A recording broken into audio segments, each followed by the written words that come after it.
Aunty কি মিষ্টি বানাচ্ছে? আমি মিষ্টি বানাচ্ছি মালাই রোল। দেখো কত বড় বড় হচ্ছে, দেখেছো? হ্যাঁ। অনেক বড় বড় মিষ্টি তোমাকে দিব, তুমি খাবে?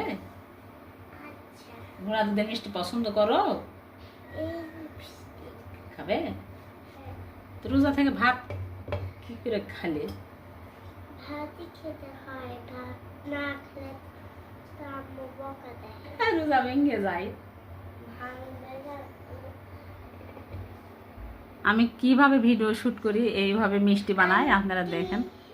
অনেকে জিজ্ঞেস করেন যে মিষ্টি আপু মিষ্টি বানানো দেখবো। এই যে আমি সরাসরি মিষ্টি বানাচ্ছি, এইরকম করে মিষ্টি জাল করছি, 10 মিনিট জাল করব।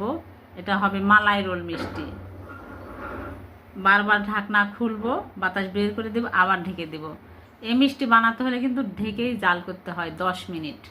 মিষ্টি দেখুন ভাঙবেও না, গলেও যাবে না। এই তো 10, 8, 9 মিনিট হয়ে গেছে। আর 1 মিনিট জাল করব। অনেক বড় বড় মিষ্টি হয়ে যাচ্ছে। আমি যাবো ছাদে। কেন? ছাদে যে বসে থাকি। ছাদে যে অনেক রোদ। থাক, আবার আমি ঠান্ডার দিন আমার ঠান্ডা লাগে, ছাদে গেলে সারা আরাম। এখন অনেক রোদ ছাদের উপরে।